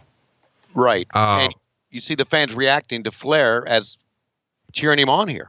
Yes, they do. And so that's my point, is because of his work and because they do like some of the character, even though that wasn't the original intent, Flair becomes a bit of a baby face. And as a result, they can transition to him and Funk and make Funk the heel. So it's just fascinating to me that, even though Steamboat is just as talented as Ric Flair in the ring, because of the way his character has been positioned, Flair's going to move on to something else. And it's sort of all downhill for Ricky Steamboat from here on out.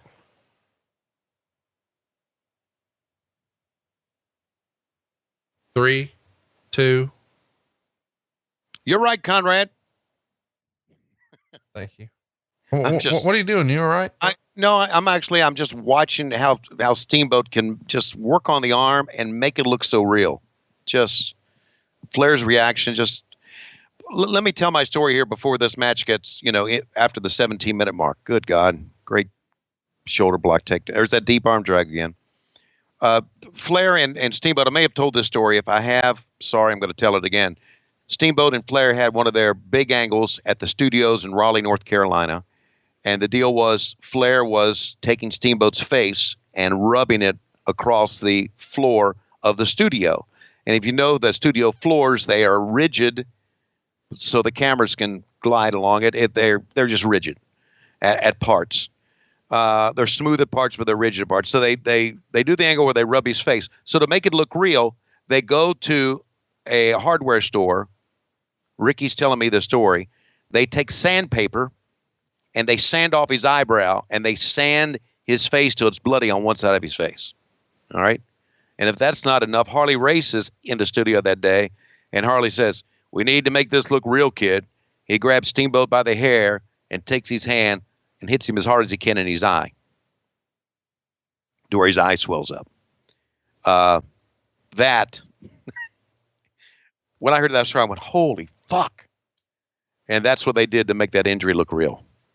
Can you imagine that? Yes. Get your face sandpapered, getting your eyebrow sandpapered off, and then have Harley Race point blank crack in the fucking skull. Well, what they did is they took the sides of the sandpaper, like the tips, the edges, and they cut him with it. And then they scuffed the actual sandpaper, like the surface. So being cut with it, then being scraped with it, it's crazy. Yeah.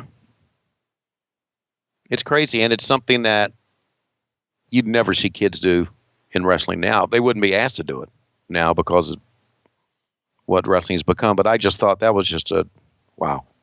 We had Steamboat on with us when we had our wrestling show on 92.9 The Game in Atlanta, and he told me this story. He told us this story. He had some great stories. Steamboat did.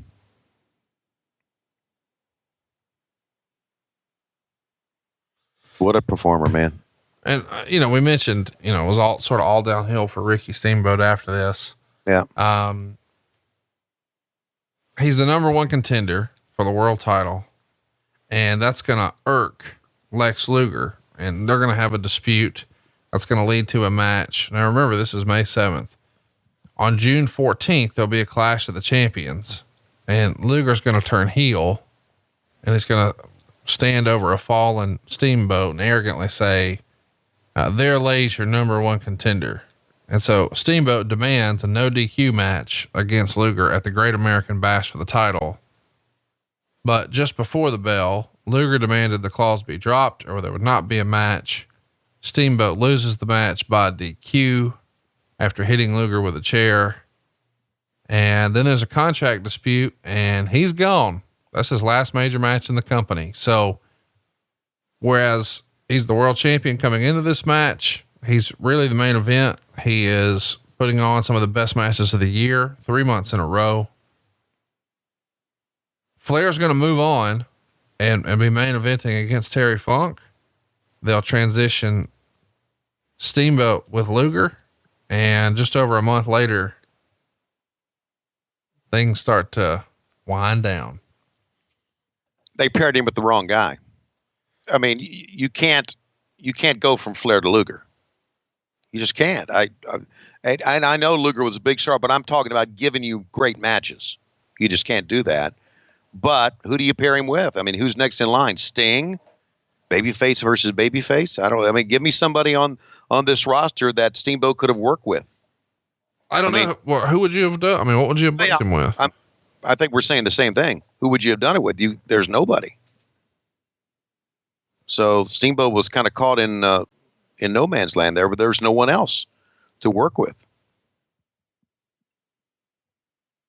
Maybe he and Terry Funk could have had a good match. I don't know. But he ended up coming back to us. Yeah, he did. I guess we should mention he had foot surgery, and then he popped up for some North Carolina indies in the early part of 90. Right. In the fall of 90, he popped up in New Japan Pro Wrestling. And sometime in 91, he came back to the WWF, and this time they made him a fire-breathing dragon. Right. And that didn't last too terribly long. And then he popped up at the end of 91 on a Clash of the Champions. So his run in the WWF was short too. It felt like, he couldn't really make long-term commitments to being anywhere in this era. And a lot of people, right or wrong, sort of point the finger at Bonnie on all that. Yeah. And that's why I've always, talk about that. We joke about it. I don't know if it was true, but we all heard it that, she controlled things, and, for right or wrong, I guess wrong. And we all kind of laughed about it.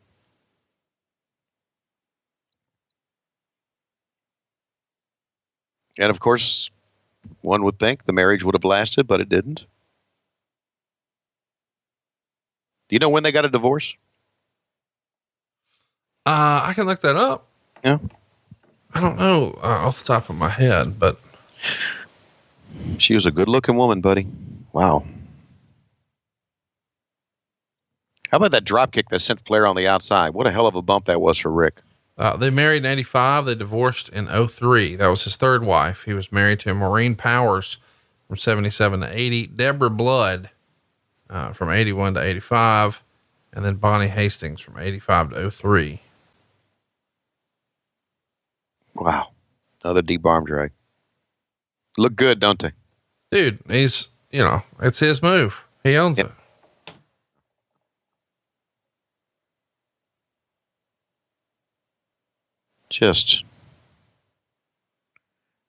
Here's the thing, and this is not a slight on, well, I guess it is a slight on anybody working today. You don't see this anymore. You don't see this anymore. You know why? They don't ask you to do this anymore.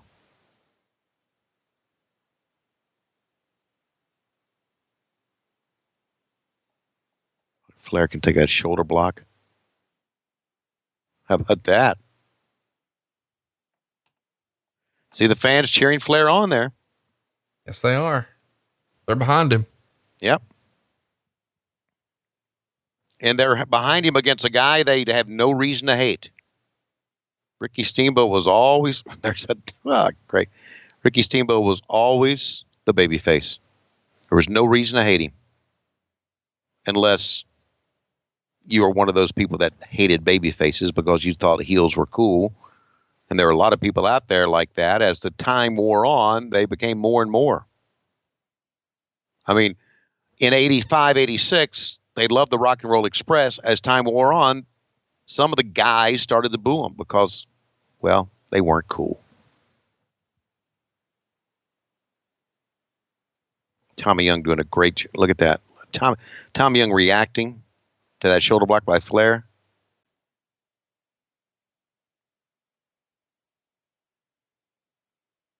Oh my gosh. Where's that camera shot? I have no idea. Let's listen to these chops here. And Bob, just as you said, Pat O'Connor, Lou Thez, and Terry Funk. Well, I thought he was going to do some more chops, but it doesn't look like that's happening right now. Well, here we go. Very slow. I thought, what are these random shots of the announcers? I don't know. Jim doesn't know either. I don't know if Keith Mitchell was director, but if he was, we'll have to ask him when we see. Oh, here we go. Let's see if we get some audio of these. Flair perhaps changing the tide, changing the momentum. This man, excuse me, Jim, but this man has been in so many great matches. He's got to know, he's got to believe that the tide is so far favoring Steamboat and that he's got to turn it loose. Steamboat fighting back, though. The champion of the world, showing what he's made of. Let me just tell you that one of the interesting things about wrestling to me is Flair is a master at throwing a punch and not touching you. Yeah. Like he perfected it. He's told this story before where he would tie a piece of string to like a lampshade and he would just practice punching it in his hotel room when he was a young wrestler, and he would keep punching it until it didn't move.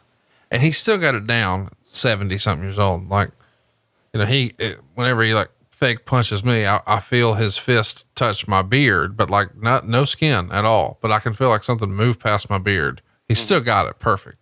I'm saying all that to say though, it's fascinating to me that I'm going to be a master at almost touching your face, but then I'm going to move down 6 inches and I'm going to hit it as hard as I fucking can.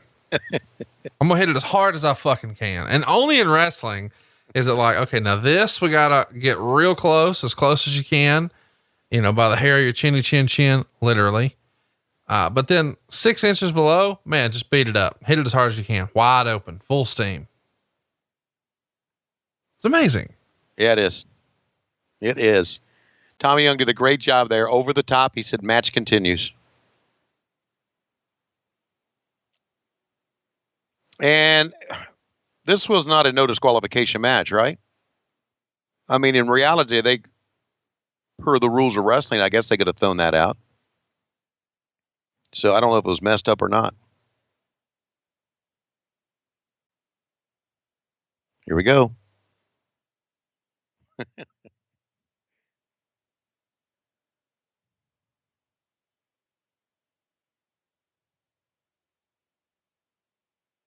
Had a big old person there in the front row.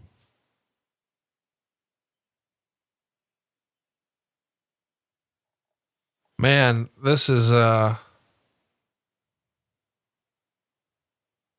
good stuff. Oh man, it's great.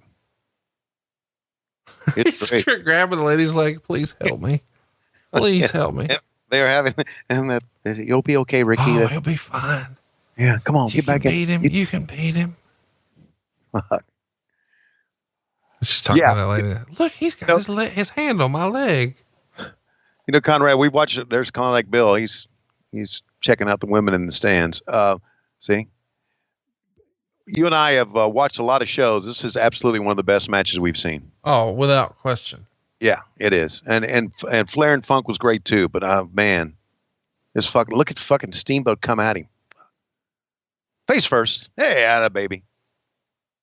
Second time he's done that. Why don't we do it again this way? Fuck, this is wonderful. It's one of these matches. I'm telling you this. It's second time he's done that. It's one of these matches that make you realize why you love wrestling. If you get pissed off at what you see on Raw or SmackDown, we're with you.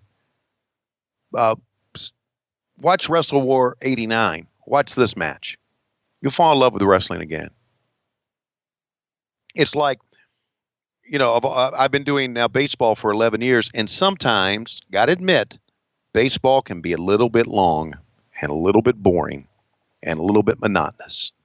And there have been times that I have gone back home and watched on DVD the Ken Burns baseball movie to get my love of baseball back. I have. And I suggest that if you sometimes wane on your love of wrestling, put in WrestleWar 89 and watch this match. You'll love it all over again.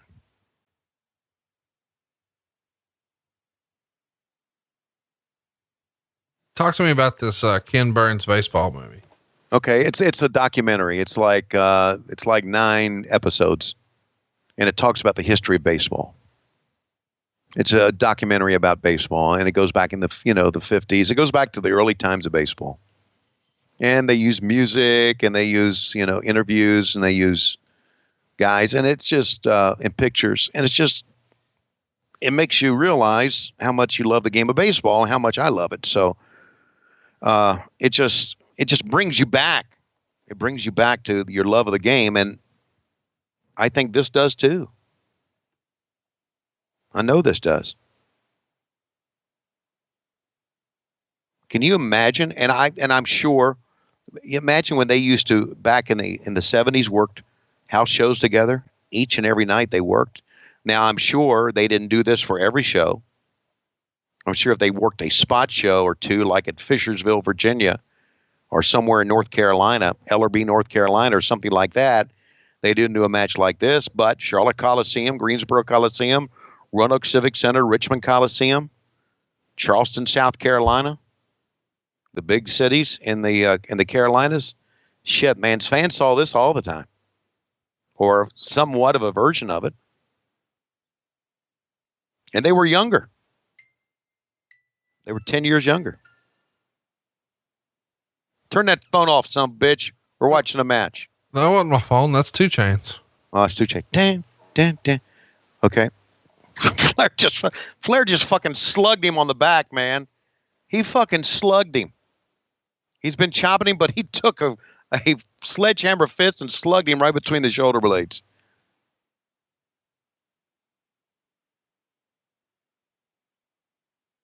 Oh, man. Meltzer's right. After the 17-minute mark, these 2 guys are shitting and getting, buddy. Shitting and getting. That's a Southern expression. Yeah, it sure is, man.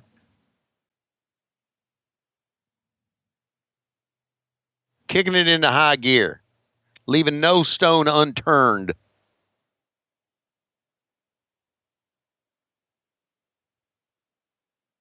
All right. Fucking fans are fucking into this. Here it is. One of the classic moves.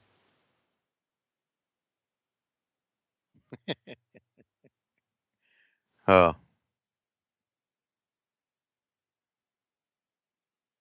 Is this the match they're going to watch at StarCast? I think they're going to do Chicago. Really?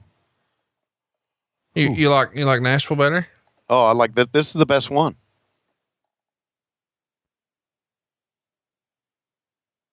I I was looking at your house the other day on Google Earth, and I saw that there's some listings nearby. Yeah. You know, there's that mobile home park, and they've got the banner out front, and it says, "Live here, walk to Walmart and McDonald's."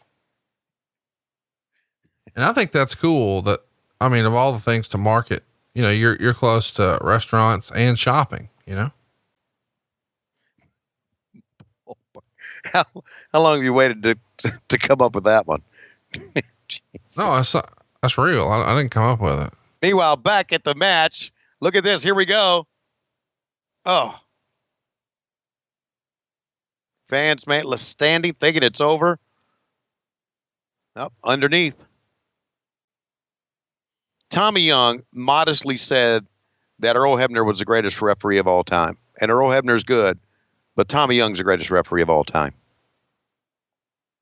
Yeah. I can get behind that. Yep. I like Charles Robinson too. So the judges are giving scorecards based on what's happening so far, similar to boxing. In case it goes the time limit draw, right? Yes. Right. Kind of like what we did in the first Clash of the Champions. But then again, we had Jason Hervey as one of our, and Eddie Haskell as our judges. And a girl that ended up swinging on the baby's arm. Swinging on the baby's arm. Well, very few can say that. Well, maybe a lot can say that. I don't know. That's there. This is an athletic competition. Without question. This is real. This is pro wrestling. This is what I remember. It's what I fell in love with. And by golly, I'm not going to step on any of the guys who are wrestling today, but you don't see this anymore. Well, in fairness, a lot of them aren't given the opportunity. That's right. They've got a 4-minute thing on TV. That's different from 33 minutes. That's right. 1, 2. And not only that, we're in the era of high spot, just to show your acrobatic ability and not sell and not fuck. You know, they did that same spot in Chicago and it's still fun. Yeah, it is. You know, I think, you know, one of the things that's worth mentioning is, did Flair shit his pants? You know, you're wrestling the match for the live audience. And if that audience is reacting to chops and headlock takeovers and deep arm drags, that's what you keep doing. Sure. But if you're, you know, in the more modern era and nobody's getting into that, well, you try to turn the volume up. What can we do to get them into this? And if that means I need to do a flippity doodah springboard in your face, then I'm going to do a flippity doodah springboard in your face. And I understand that. But today fans are just cheering the moves more than they are the match, the storytelling. And I get it. I understand. Well, listen, no time. You know what's not in the crowd right here? What we're watching, you know what's not in the crowd anywhere to be found? Guaranteed. Signs. A cell phone. Yeah. Nobody's scrolling Twitter. Nobody's scrolling Instagram. Nobody's posting on Facebook. Nobody's texting. Like nobody's getting a call from their mom. Everybody has nothing else to do except watch this. All the eyes are on this. Nobody's looking down. Nobody's taking a picture. They're into it. And that, you know, what you're talking about, you know, they got to focus on high spots and not storytelling. I think there's a attention span deficit now compared to what it used to be. Yeah. We've all got so many distractions, but nobody here is, you know, thumbing through Instagram pictures. That's just not a thing. Whoa, kicked out. And now people pay a lot of money for tickets to go watch an event and they don't actually watch it because, you know, they paid to compete with their phone.